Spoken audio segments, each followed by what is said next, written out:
brace yourself, because you're about to dive into another free first-hour episode of the Higher Side Chats, and we just want to let you know that whether you're looking for a companion through your paranoid insomnia, entertaining yourself through one of life's mundane activities, or trying to ward off the internal screams of all those sad, smothered souls around the office, THC is here.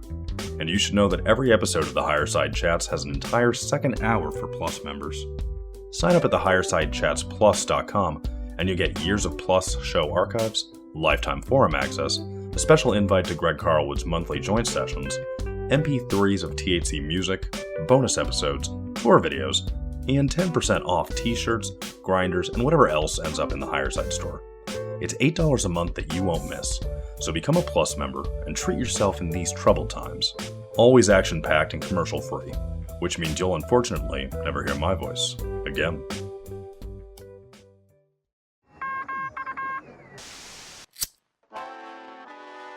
In the 1930s, President Franklin Delano Roosevelt addressed the nation through a series of radio broadcasts known as the Fireside Chats.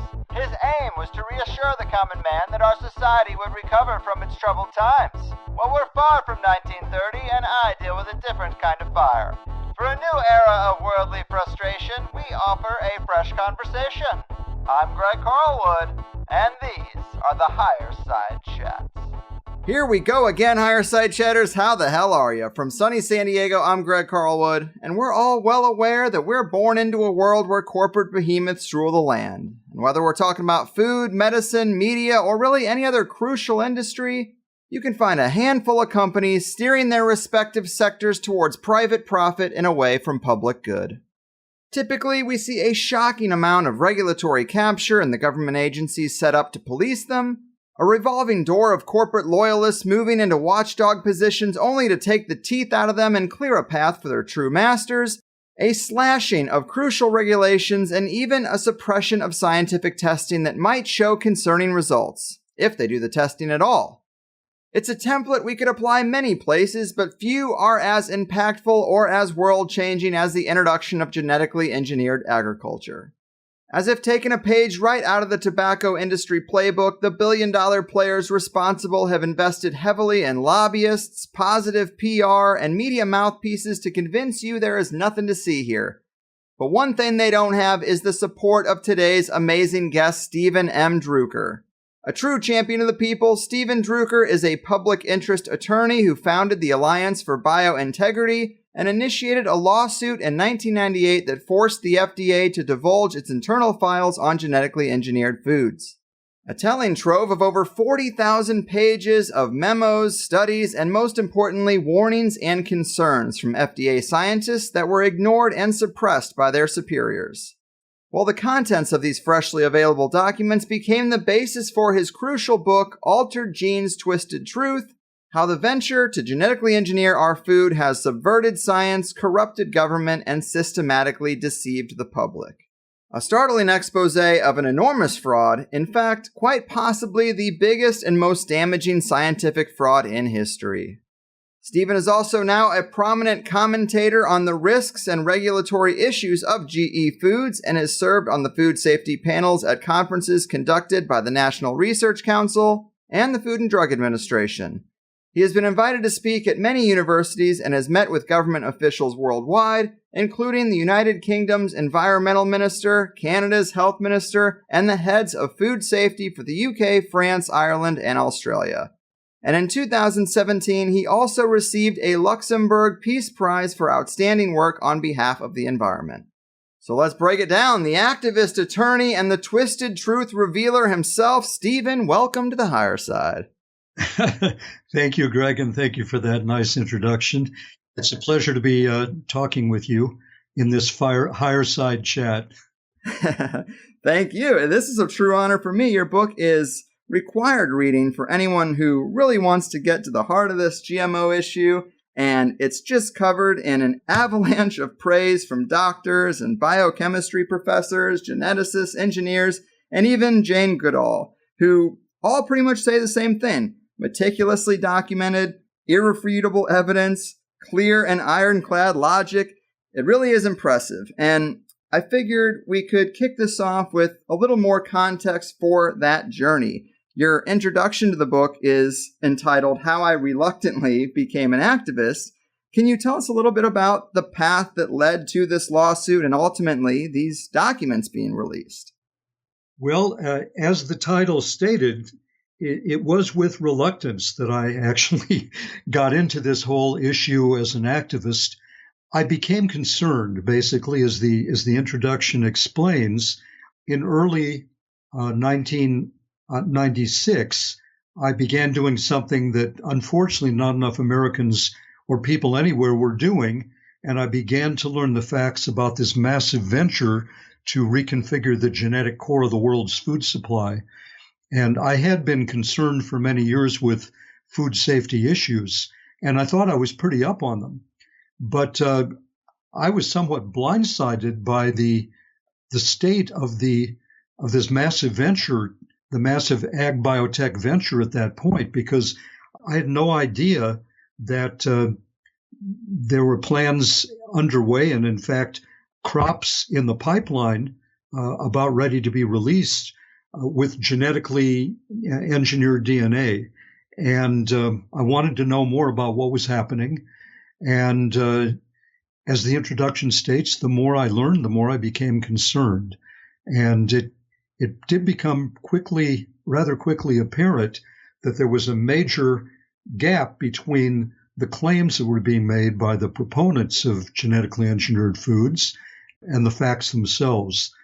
And I eventually realized that one thing that I thought could be very effective in trying to slow down the juggernaut was a lawsuit against the Food and Drug Administration, the FDA, challenging their policy, because the FDA had made a presumption in 1992 that basically all genetically engineered foods would be safe, and that they could basically just give them a blanket presumption of generally recognized as safe.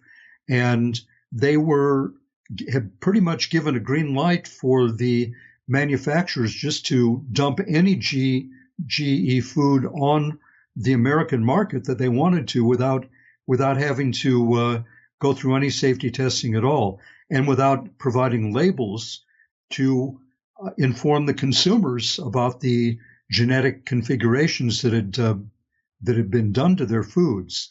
And I really that didn't sit well with me. It didn't sit well with a lot of other people who understood what was going on. I did not envision myself as playing a key role in the lawsuit because I hadn't really been involved in litigation. Although I have a law degree from University of California, Berkeley, I hadn't been practicing law and hadn't done any litigation. And I was involved in some other project dear to my heart. So my goal was just to get some public interest group inspired, a group that had the resources, and let them do the lawsuit. And that's how I began, was just contacting public interest groups, trying to get them sold on the idea of doing a lawsuit. As it turned out, everybody with whom I spoke thought it was a great idea to do the lawsuit, but they also thought I actually was planning to do it, and I was just trying to inform them about it. And when I said, no, I'm trying to get you to do it, they always had one or another reason as to why they weren't prepared, their group wasn't prepared to do it. Eventually, in speaking with a friend who was a molecular biologist and explaining the situation to him, he said, Steve, you got to realize this is your baby. You have the idea, you have the enthusiasm, and if you don't do it, it's not going to happen. And much as I didn't want to accept that assessment, deep down I had a feeling it was right. And so I decided, well, I guess I'm going to have to start the public interest organization that'll basically spearhead this lawsuit. So in September of 1996, I founded the Alliance for Biointegrity, and as its president and executive director, began to move ahead vigorously to basically mount the lawsuit, to assemble the financial resources, to get plaintiffs together. And it took until May of 1998 until that suit was filed in federal district court in Washington, D.C. And a very key component of being able to have that suit filed was having attracted the attention of the International Center for Technology Assessment in Washington, D.C., a very good public interest group. They had a good legal team. They were skilled at bringing lawsuits against federal administrative agencies. They liked the idea of the lawsuit, and they became involved as attorneys of record.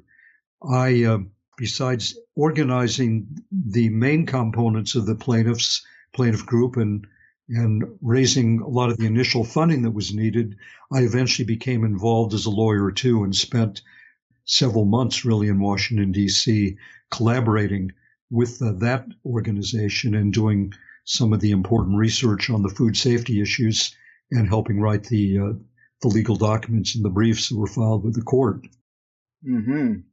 Yes, noble use of your skills with a huge impact, because now we know much more than we did then, which we'll of course get into.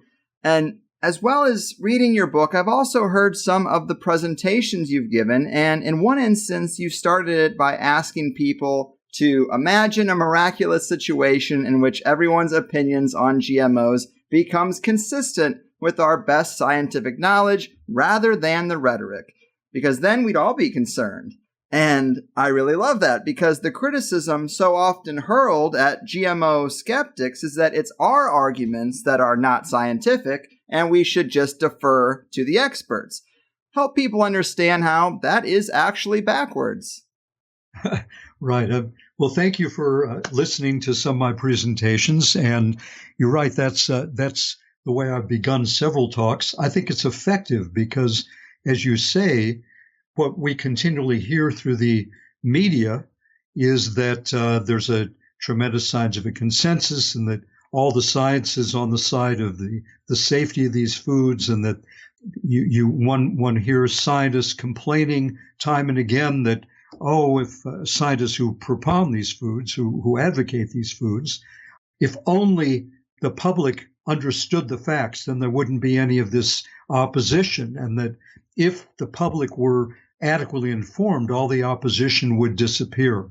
And as I show in those talks, and as my book fully demonstrates, very, very fully demonstrates, actually, as you said, it's just the other way around. If the public and our government decision makers actually understood the facts, if their opinions were in line with the best scientific knowledge available, then the phenomenon that would quickly vanish would not be the opposition to genetically engineered foods, but the foods themselves.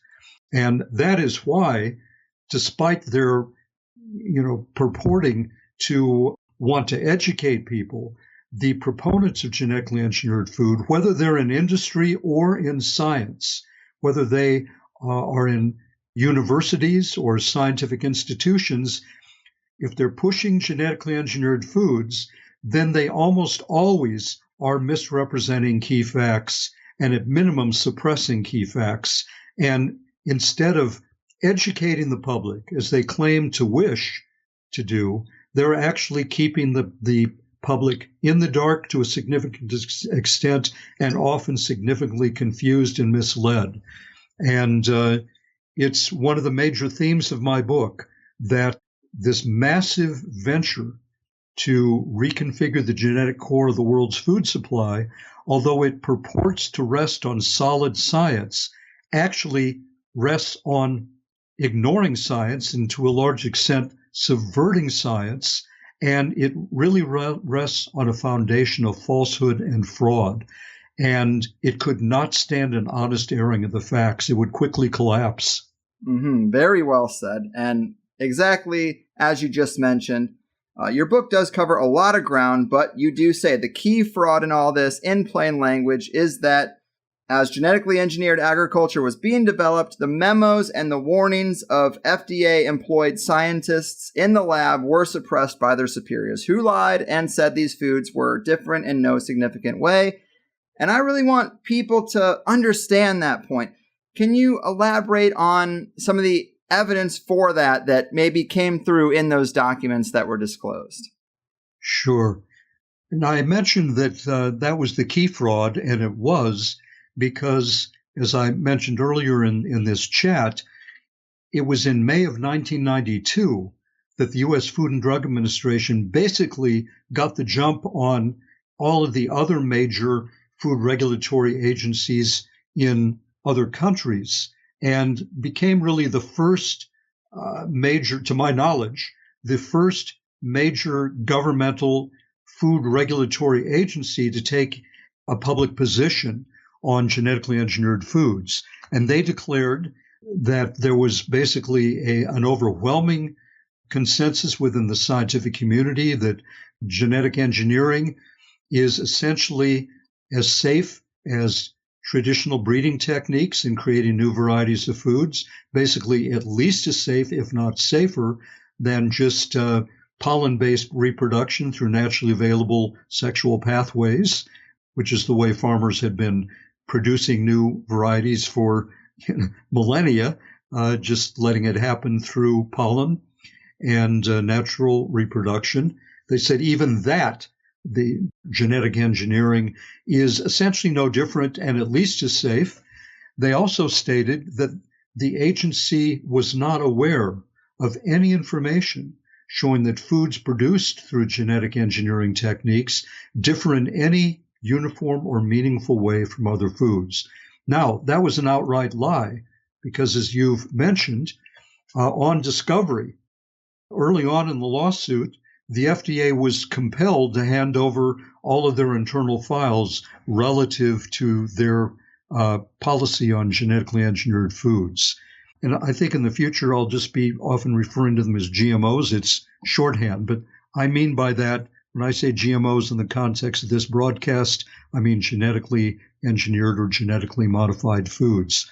So, but that was actually a major lie because I found in going through the files, as you mentioned, was over 40,000 pages. There were many memos from the FDA's own experts whom the FDA had asked to actually review the issue, and they did review it, and they actually thought the FDA wanted them to function as responsible scientists, which they did. And being responsible scientists, they could recognize that there are significant differences between producing foods through conventional means and producing them through recombinant DNA techniques or genetic engineering. And they cautioned, they issued many cautions. They explained how the genetic engineering process is not as precise and predictable as its proponents claimed. They stated there was a risk of unintended side effects anytime that technique was used to produce a new food, and explained how food-bearing organisms are complicated, that their DNA can be disrupted, that there are several different ways in which deleterious side effects could be created, and that in total, in the holistic viewpoint, the risks were going to be not only different but greater, and that the foods needed to be tested carefully because especially there could be risks of unintended new toxins, new toxic poisonous substances that were generated within that plant that had never been even in that species before, might have never even been seen on the face of the earth before. So it'd be very difficult for them to be detected through superficial inspections, that there would need to be rigorous testing of the whole food, and to make sure that it was actually safe. And they also stated that in addition to novel toxins, there could be novel allergens as well. And that, again, the allergenic potential of these foods would be very difficult to assess. In fact, the FDA's own biotechnology manager stated that very clearly in a letter to a Canadian health official in either September or October of 1991, that the allergenic potential would be hard to predict. He also acknowledged that at that point, there was not a consensus about safety in the scientific community, clear consensus that even outside of the FDA, there was not a scientific consensus. And he knew full well that within the FDA, to the extent that there was a consensus. It was that these foods entail unique risks. In fact, that was the consensus of the FDA scientists that were on the biotechnology task force carefully studying the issue. So strong, so pervasive was that consensus within the FDA that an FDA compliance officer, whose job it was to review all of the data, all of the memos, wrote in a very strong memo to the biotechnology coordinator in January of 1992 that the processes of genetic engineering and traditional breeding are different, and according to the technical experts in the agency, they lead to different risks. A very strong statement. But what happened? A few months later, the FDA's administrators, decision makers, came out with that policy statement stating that they were not aware of any information showing that genetically engineered foods differed in any uniform or meaningful way. Now, I think we could all agree that memos from your own scientists count as information, and that the statement the FDA made counts as disinformation. So, and also, again, the claim that these foods were generally recognized as safe within the scientific community, again, was a fraudulent claim, because they knew that, again, as what I've said shows, the overwhelming consensus within the FDA's own scientific staff was these foods are different and they entail unique risks, greater risks. And the FDA's own biotechnology coordinator had acknowledged there was not a consensus about safety in the scientific community. So really, a major double lie was told there, but the FDA got away with it. And nobody knew really the extent to which that was a lie until we were able to get our hands on the FDA's internal files. More people would know about that if the mainstream American media had reported that. It certainly has been reported to them. I have given the media, the major media outlets, solid documentation of the FDA's frauds, and they've covered it up consistently. Unfortunately, that's an entire chapter in the book, The Malfunction of the Mainstream American Media. And unfortunately, they've fallen down on the job when it comes to exposing the risks of GMOs. Yes, they very much have. And that's a great summary. I really love drilling home the fact that the FDA knew, because government often hides behind ignorance or incompetence, and it's nice to have that paper trail that shows that there was prior knowledge. But it seems like with the technique itself, one of the foundational issues is that these scientists are taught this mindset that an organism is like a puzzle, where you can just take out a piece here, replace a piece there, and it doesn't have an effect on the whole of the organism. But in truth, nature is complex and holistic, and it's not plug and play. In fact, sometimes its own defenses are triggered when there's something inside of it that shouldn't be there naturally. So this is kind of how toxins emerge that aren't expected, just by doing even small tweaks to these organisms, correct? It could be. That's the case. And in fact, the very first ingestible product that was created through genetic engineering was a food supplement of the essential amino acid L-tryptophan, which actually came to the market in the mid-1980s and actually was creating some serious illnesses. We meaning the scientific community and medical community, didn't become aware of the problem until a much stronger version of genetically engineered bacteria that was producing this supplement were used. So there were genetically engineered bacteria. They had been given some extra copies of their own genes. It wasn't even foreign genetic material that was put in, but they were being forced, and I'm using that term advisedly, they were being forced to overproduce something they ordinarily produce anyway. But when they ordinarily produce it, it's safe for them, and it can be harvested from them and put into supplements. none of the supplements produced through conventional bacteria had ever caused problems. But the supplements produced through these bacteria that were hyperproducing that amino acid, because through genetic engineering, did create not only a problem, but a major epidemic. So when the epidemic was created in 1989 and 1990, then finally it came to the attention. It popped up. People looking back could see that there were even problems in the earlier supplements that were produced from bacteria that had not been pushed quite so hard, but they had been pushed too hard, abnormally hard.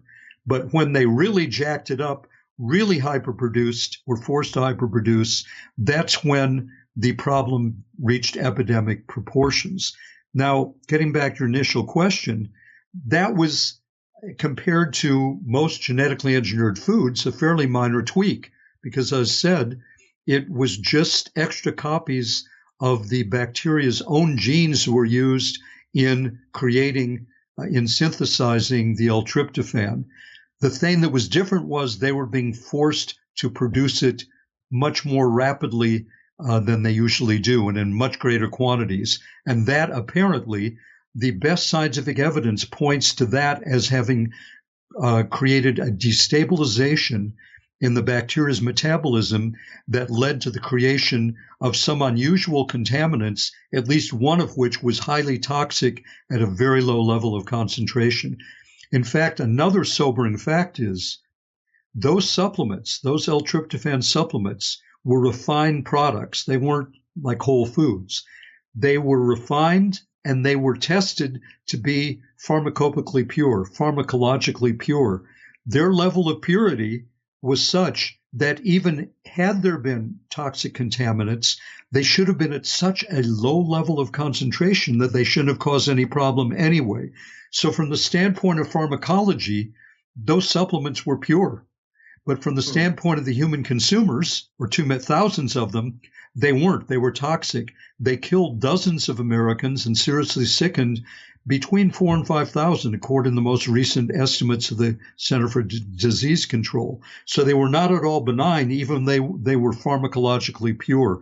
That shows how important it is to do tests to make sure that genetically engineered foods are safe, that they don't harbor unusual toxicants at very low levels. And that kind of testing has not been required. Yes, I love that example.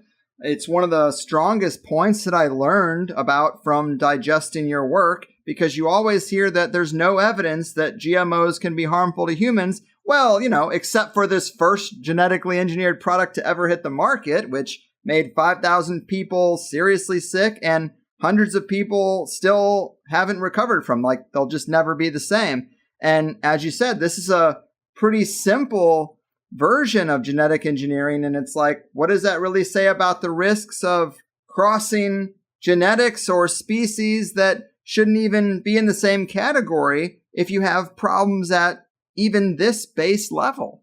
Yes, it's a good point. You've certainly done your homework, Greg, and I appreciate that you have read the book as thoroughly as you have, and because what you're saying is very important.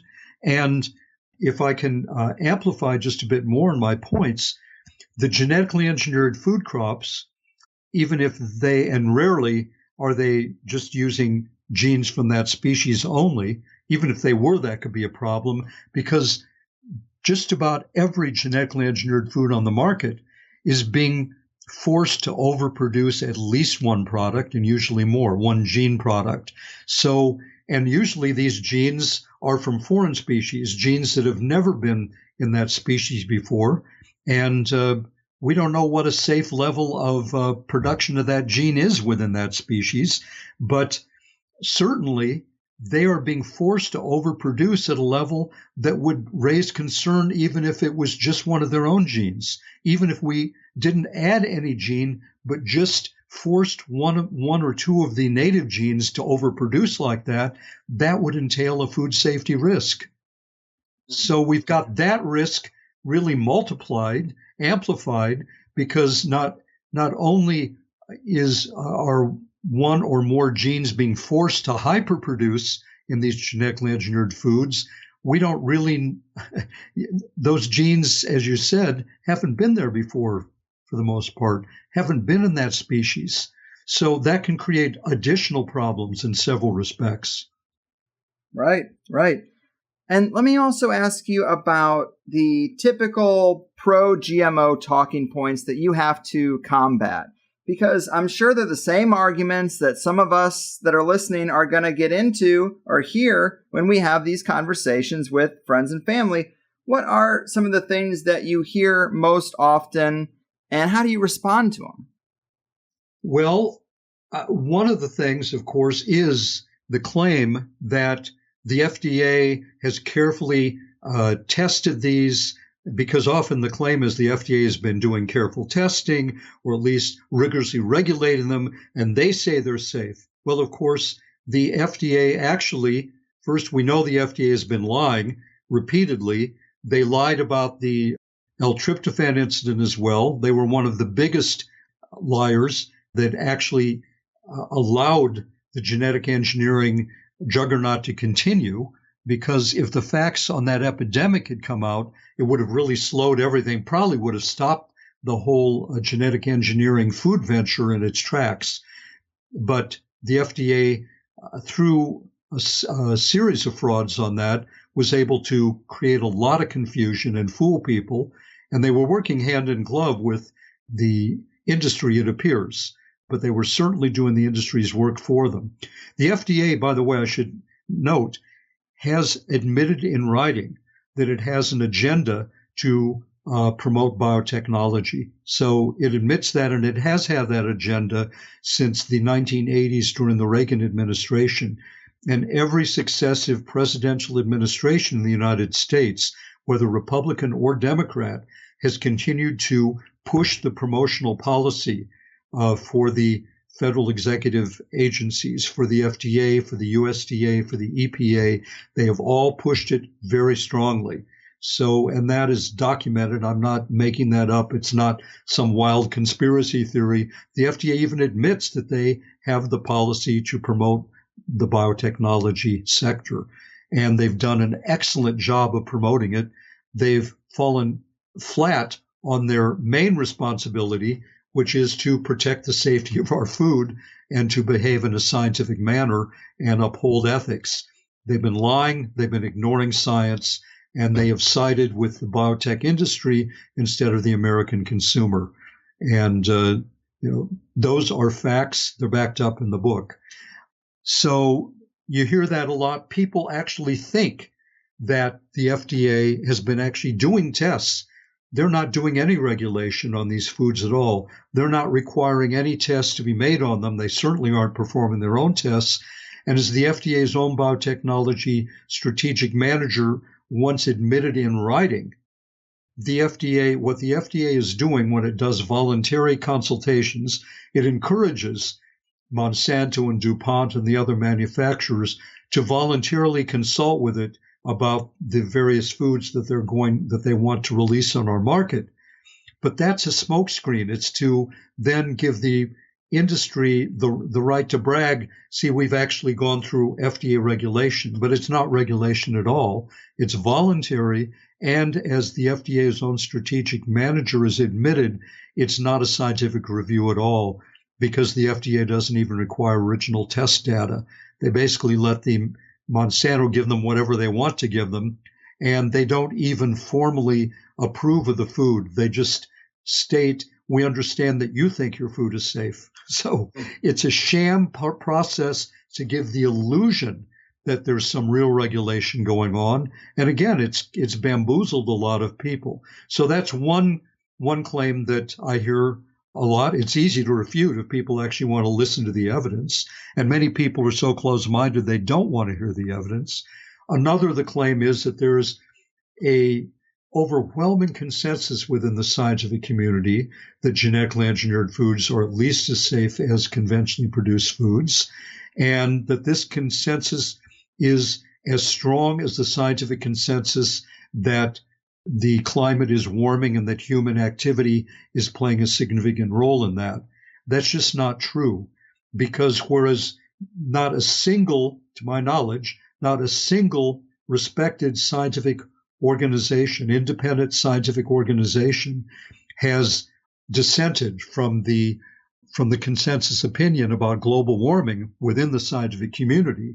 Several eminent scientific organizations have warned about the risks of genetically engineered foods and stated that the regulation is not strict enough, that the level of testing is not at all rigorous enough.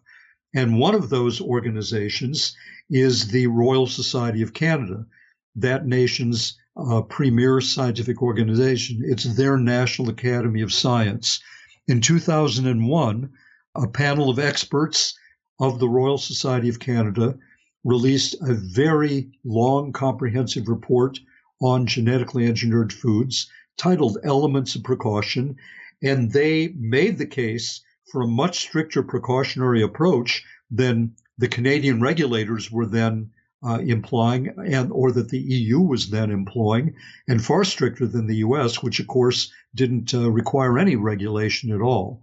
And two of the main conclusions of that expert report were that the default prediction, and that was their term, the default prediction for every genetically engineered food should be that the engineering process, the genetic reconfiguration process, has created some unintended side effect or side effects that could have rendered that product harmful for the human or the animal consumer. And one of the second main conclusions was that it is scientifically unjustified to presume that any genetically engineered food is safe based on the kinds of testing that was then currently in place. And the kinds, if somebody thinks, well, that was 2001, so things are better now. Yes, in the European Union, there is some stricter level of testing required now, but not in Canada and not in the US. But even in the EU, what is being required wasn't instituted until 2013, quite a long time after genetically engineered foods began to permeate the North American market. And secondly, the kind of testing that is now required in the European Union is still much laxer than the kind of testing than the Canadian experts stated is necessary. So that report, which has never been revised nor retracted, is still as relevant today as it was back in 2001. And so that's a very important point. Also, the Public Health Association of Australia, beginning in 2000, was coming out with many cautionary statements about the risks of GM foods, strongly criticizing the regulatory framework. And most recently, in 2016, their policy statement on genetically engineered foods called for an immediate freeze on the importation or planting or marketing of genetically engineered foods until each one of them has been demonstrated to be safe through long-term testing performed independently of the industry. Well, that standard has not been met at all. And British Medical Association has also issued cautionary statements. So, and other organizations as well, the Academy of Environmental Medicine. So again, these claims that the scientific consensus about genetically engineered foods is on a par with the scientific consensus regarding climate change, false. And there never has been a scientific consensus about safety of the genetically engineered foods. So that's very important to know. And that's one of the major falsehoods that I come up against all the time. And most of your listeners have probably heard that as well. And most commentators in the mainstream media believe that. They've been led to believe that's the case. Another major falsehood, or do you want to interject something here? I've been speaking for quite a while now. Well, I was going to say that those are two great ones that I think everyone's heard. And it is so scary that these things are rubber stamped based on what you call phantom data and then dumped on the market without any tracking or accountability. And we really can't get the toothpaste back in the tube. One I was going to bring up was Something I often hear trying to paint Monsanto as the hero of the story is that we need this technology for drought-tolerant or pest-resistant crops to feed the world's growing population, that it's a necessary evil. And this is a bit of a myth, it seems. Yeah, it's more than a myth. Again, that flies in the face of so many facts. For instance, one of the major studies that actually studied what is needed to meet the world's food needs during the next 50 years was co-sponsored by the World Bank and 4 United Nations agencies. So those are hardly radical anti-technological agencies. It was a 4-year study. It was conducted by more than 400 experts from 80 countries and has been endorsed by 58 governments. It is called the International Assessment of Agricultural Knowledge, Science, and Technology for Development. And its assessment of genetic engineering flew in the face of the promotional claims that you just stated, Greg, by concluding that genetic engineering is not essential for solving the problem of hunger. Now, they did endorse, the experts who wrote that report did endorse a different approach. They called for the development of what they termed agroecological methods of production. Those methods require fewer inputs, they conserve resources, they preserve the soil. Those methods are generally either organic or near organic. They do not rely on GMOs. They don't rely on the pesticides that are required by so many of the GMO crops. They increase yields better than GMOs have been shown to do. And they also build pest protection, but through natural means that do not create harm to the farmers or the ultimate consumer or the environment. They induce hardier crops and greater soil fertility. And when the head of that report was asked at the press conference at which it was announced, so do you see any role for genetic engineering in meeting the world's future food needs? He stated, well, the frank answer is no. So, and the deputy director of that gave the same negative answer. So again, the proponents never mentioned that study. In fact, the United States, Monsanto, industry was involved in that too. There were industry members. When Monsanto saw that it was going against them, they pulled out so they could attack it. But as I mentioned, there were hundreds of more than 400 experts from 80 countries were involved in producing that report. It was comprehensive, it was thorough, but because it came down with actually a fact-based judgment on GMOs, you don't hear about it in the mainstream media. It's been pretty much ignored in this country. Our government has ignored it, and the proponents of genetic engineering ignore it, which is too bad. And it's in line with many other studies that show that small-scale farming based on agroecological techniques can outproduce large-scale industrial agriculture, even when it uses GMOs. Very telling, very telling. And man, this is just cruising right along. I can't believe it, but I wanted to address this too. It comes up in the book, and I'll just use a quote from you. Before we do that, let me get to one of the other main falsehoods that is important to undermine, and then please get back to the question you're about to ask. Sorry to interject. No, it's important. If we keep going, I'll forget. We won't get back to this. Sure. And that's the claim, again, which one hears repeated time and again as if it's a scientific truth in the mainstream media or at academic conferences, or I get it when I speak at universities and scientists in the audience want to object, they say. And the claim is that there has been no substantiated evidence of any harm that has been caused by any genetically engineered food. And of course, I talked about the L-tryptophan incident, but if we go to the genetically engineered crops that have been introduced, there's a claim no genetically engineered food crop has ever been shown to have an adverse effect. That's just not true. There are many, many sound studies published in the peer-reviewed scientific literature, documenting harm, serious harm in several cases, in laboratory animals that were in the experimental group that was unfortunate enough to be fed the genetically engineered food instead of the conventional food. And that's why these experiments are done, because if there are problems with the animals, then the food's not supposed to get on the market until changes are made, or we can show that those problems were in fact not related to the food. But what time and again happens is the proponents of genetically engineered food, and this includes eminent scientists and scientific organizations, ignore that data, and they make this claim. And then they all start reciting one another's claims, and they act as if it's true. There's an old saying, if you repeat a lie long enough, people start believing it's true if you keep repeating it. That's what they're doing. And yet they're ignoring the data. But it is just a falsehood to state that there's been no evidence that any genetically engineered food has caused harm. There's abundant evidence of that.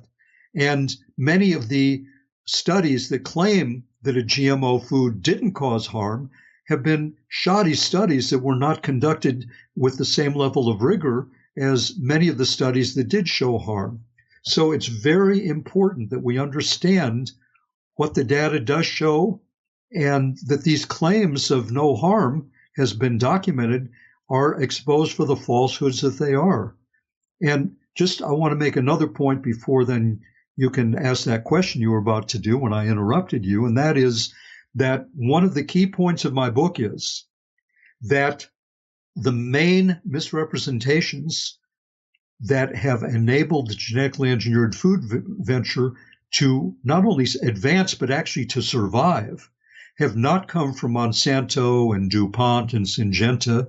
They have come from regulatory agencies like the FDA or Canada's Food Regulatory Agency, or from the scientific establishment, from respected elements of the scientific establishment, be they university biologists or organizations like the American Association for the Advancement of Science or the National Academy of Science.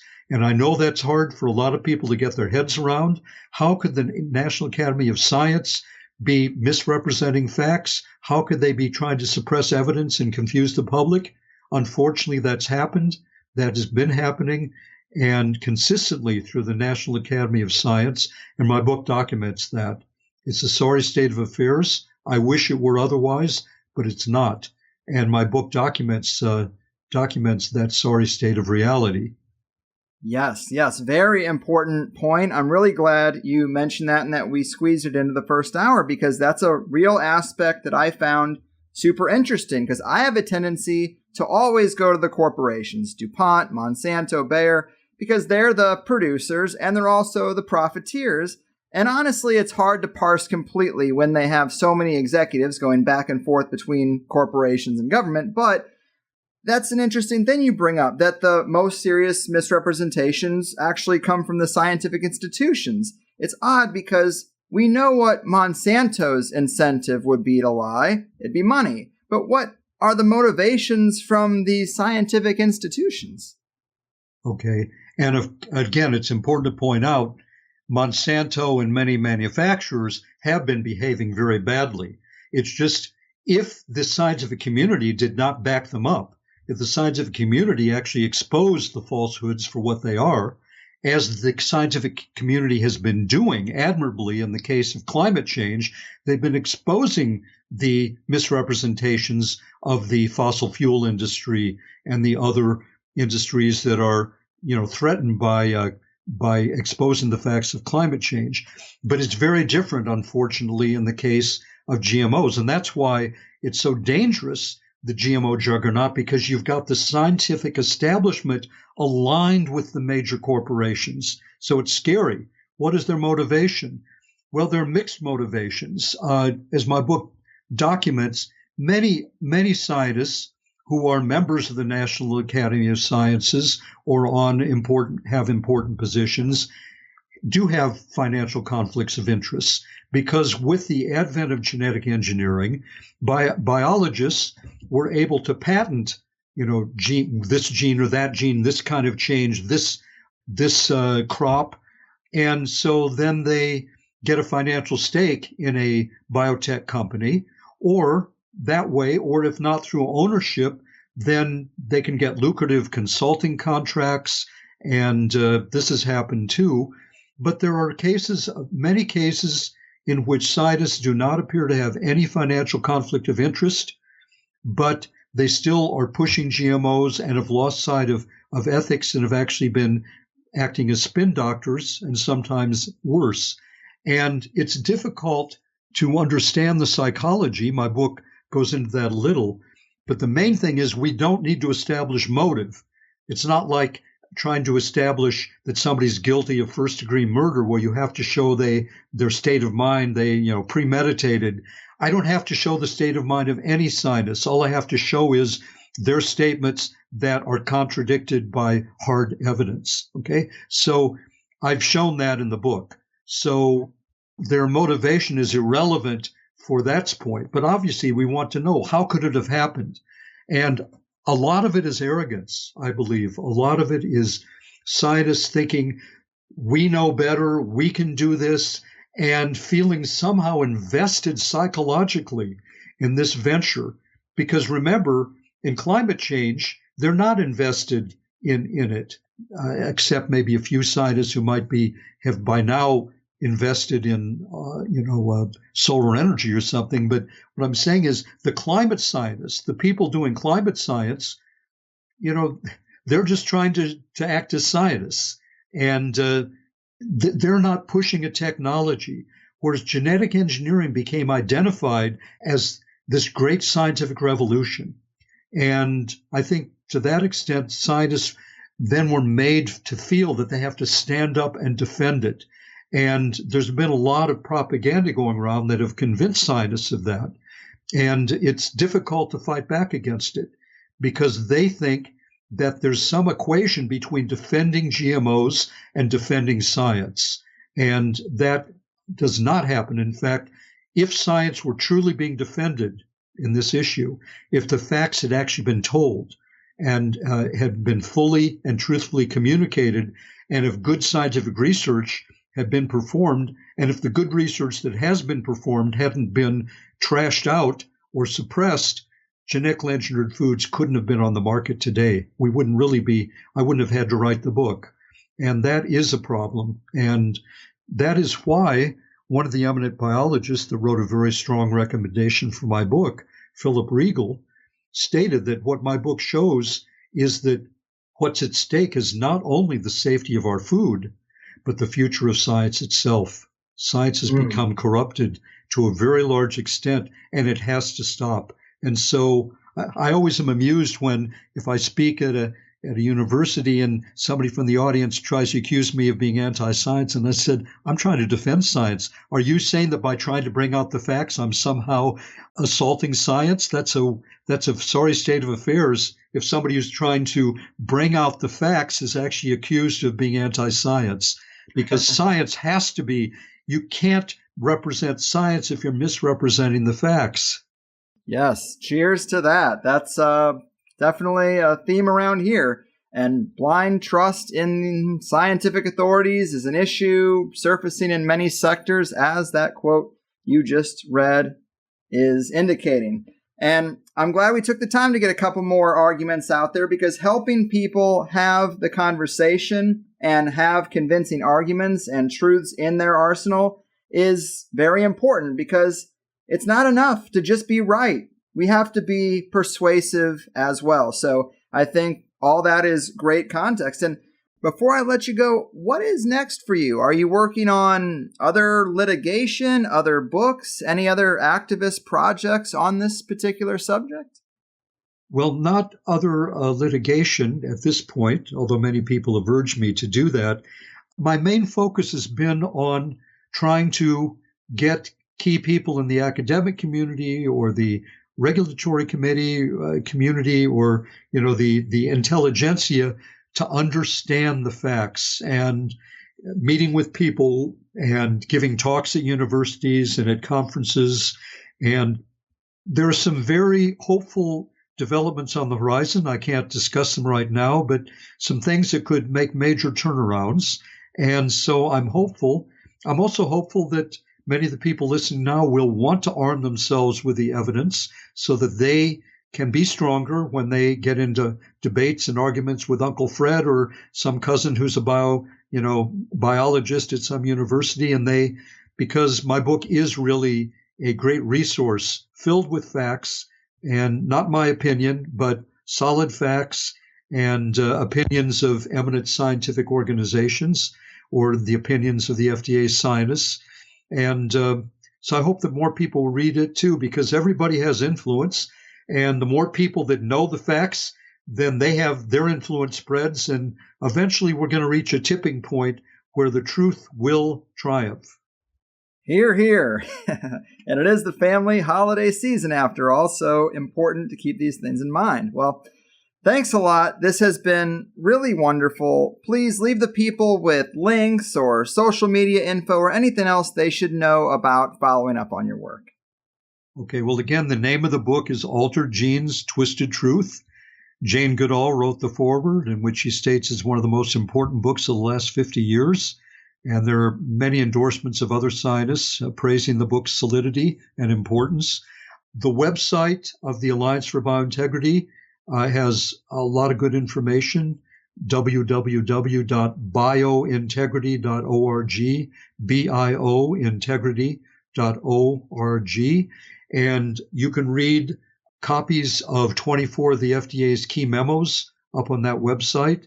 Also, the book has a website, alteredgenestwistedtruth.com, and there's some more information there too. And the book should be available at bookstores. It's also, of course, available online.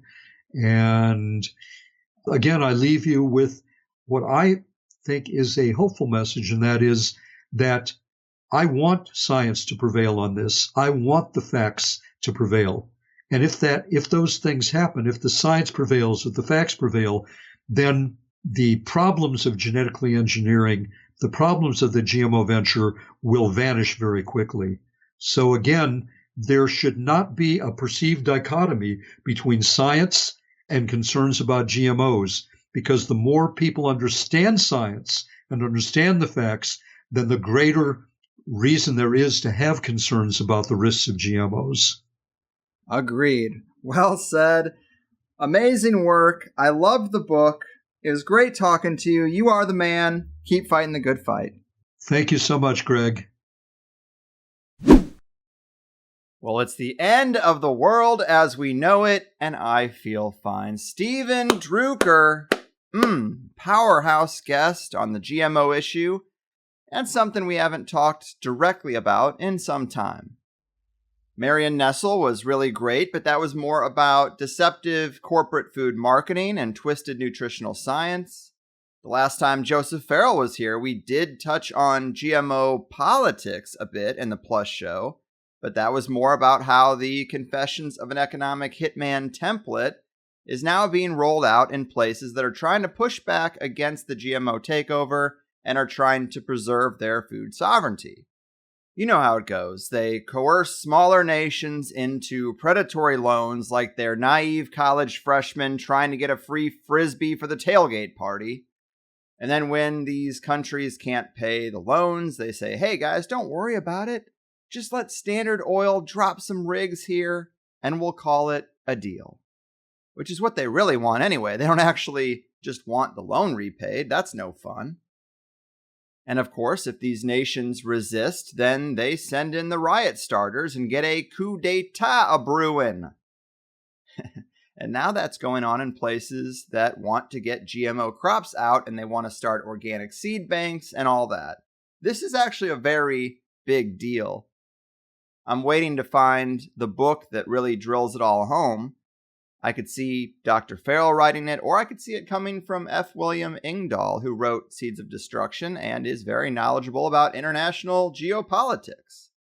But nevertheless, today was about the very foundational question of, is this stuff really safe? Because that's where you have to start the flow chart. You know, if this GMO agriculture is safe, than the stuff I just mentioned. It's still about power and money and corporate greed. But if it's not safe, it's basically breaking the entire ecosystem of the planet. And Steven Druker really brought it. Big thanks to him. I mean, he can die happy knowing he made a huge impact in getting information released from the grips of these shady corporations. And he's become very knowledgeable, and he has the scientific red flags down really well.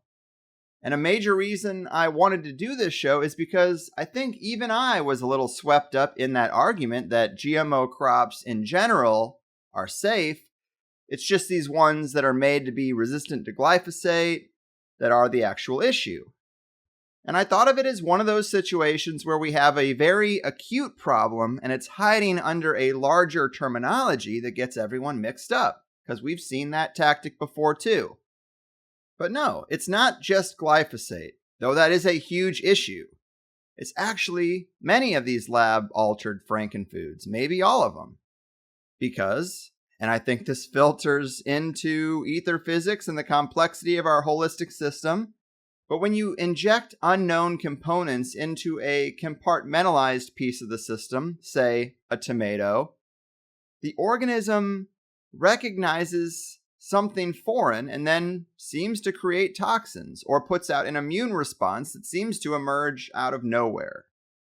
I say out of nowhere because it seems like they've got the components of a tomato mapped out pretty well, but even they are surprised by where some of this emerges from.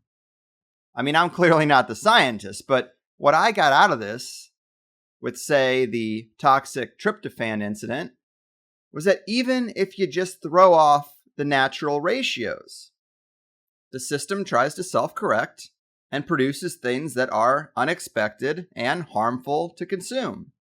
Well, why is it doing that? The impression I get is that it's trying to attack that manipulation because it's not supposed to be there.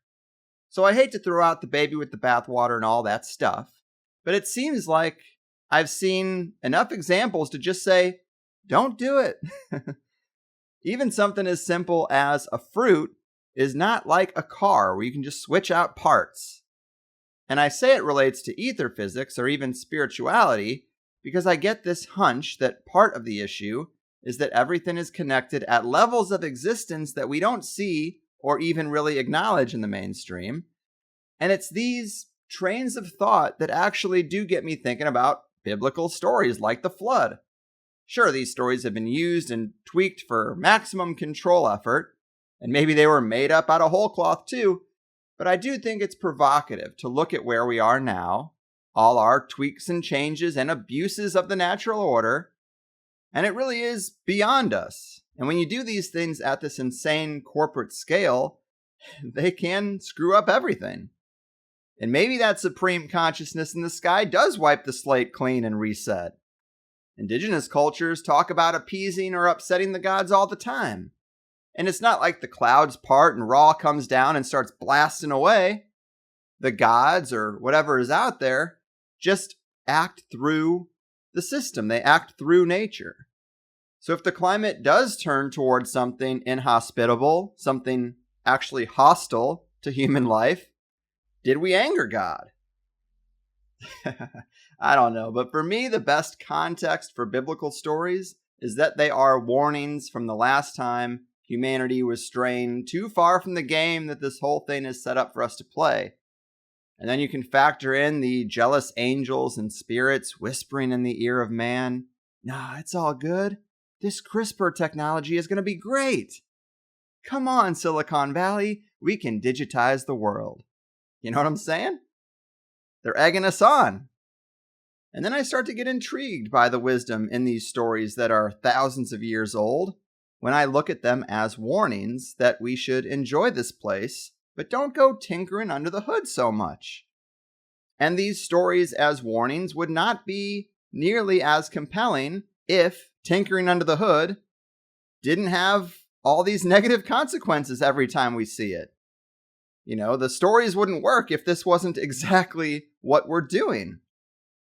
So that was not really what I'd planned for this wrap-up, but, the larger point, I guess, to me is that we needed a science-based re-examination of the GMO issue outside of the context of glyphosate. And an element of the show being the toxic tryptophan incident on the weekend of Thanksgiving, I mean, that's just one of those happy accidents that you just can't plan. I think it means we're doing something right. But anyway, I will be honest, I get lazy and I buy regular ass fruits and vegetables all the time. The organic section is often smaller and it's more limited. And not only right there is that a crazy sign that things are in a scary place, but I'm sure a lot of us are like me. And we kind of need this reminder to push us towards being more vigilant with our choices. Another good example is aluminum. We've heard how the aluminum content of Alzheimer's sufferers' brains is off the charts, so I started trying to avoid it in all areas of life. And it didn't last long because, well, when I get out there with the boys doing man shit like golf or softball, you can't take glass bottles out there. So if you want to drink, you're drinking from cans. And then I do a little research on kegs because I'm thinking, I'll just drink draft beers. And I find out they're not all stainless steel. A lot of them are aluminum too. And since San Diego is the microbrew capital of these here United States, I'm sure a lot of the smaller brands are using aluminum. And I'm not going to be that guy at the bar asking, does Belching Beaver use aluminum kegs or stainless steel? Can you check on that for me? It's sad that you can't ask that question, but you really can't. And if that wasn't enough, we also do a lot of potluck dinners with the friend group, Thanksgiving being one of them. How much aluminum foil did you see at Thanksgiving? Probably at least some. It's just fucking everywhere, guys. So what can I do but acquiesce? I just let it go. And the same thing happens with GMO foods. You also can't be too vigilant about this stuff when you live in a house that has Wi-Fi everywhere and you keep a cell phone in your pocket. It all sucks! But today was a very useful show about food, right on the heels of the big food holiday, and I hope it helped you recalibrate your own thoughts on what to accept and where to draw the line. As always, I put out the first hour of this show for free, no breaks, no sponsors. And if you like what I do and how I do it, you can sign up to be a Plus member and get a second hour with today's guest and every guest. Today we got a lot deeper into some things I was trying to actually put into the first hour because I thought they were really important. But Stephen kept having added points to make, which that's great. That's a beautiful thing. It's very important stuff too. But it just means that even more intellectual ammunition can be found in the second hour than even I planned for. And we talked about the lessons learned from computer science when it comes to altering complex information systems, the concerning truth about the flavor saver tomato I think we've all heard about. And we did talk about the religious arguments against GMOs, as well as the question of, has the current administration broken from the previous ones in any significant way on this issue? That's something I like to ask because there are so many people swept up in Trump mania, in the conspiracy culture. And so when it comes to these major issues, I'm saying, well, is this par for the course or have we changed direction? And it seems like on all the most important stuff, it's stay the course. And the only real swamp draining seems to be related to personal tit-for-tat shit in the political circus. But anyway, we also talked about CRISPR technology and how Stephen is quite concerned about that as well. So, really good show that I'm proud of. One that I think you could actually share with friends and family because we do stay very measured and down to earth on this one. Just the facts, ma'am. And I really like Stephen's angle that we do have the science and the data on our side. We all want the public perception to match the science, right? Well, then get on board, people, because it's not the GMO critics that are lying to you. It's the GMO profiteers. And that's the bottom line, because Stone Cold said so. I don't know where that came from, but it is probably a sign that I should call it in. Thanks for listening. Thanks for all the love and support. I hope you had a good holiday despite the poison food, and I'll see you next time. Your move, gene splicing, science suppressors, frankenfood facilitators, and ignorant agents of the corporate machine. Your fucking move. Have a drink and a smoke. Listen to the cast. We shine a shiny spotlight. Put criminals on blast. The pinstripe men of mourning and families of finance. DuPont, Windsor, and Rothschild. The kids don't stand a chance. The kids don't stand a chance. I said the kids don't stand a chance. We're looking for the answers to questions never asked. So we come to the Carlwood for the higher side chats. The pinstripe men of mourning and families of finance. DuPont, Windsor, and Rothschild. The kids don't stand a chance. The kids don't stand a chance. I said the kids don't stand a chance.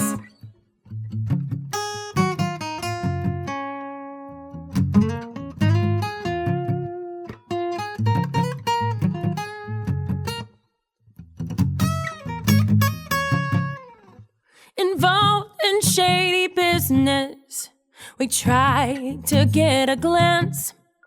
We're working on the numbers. Resistance must advance.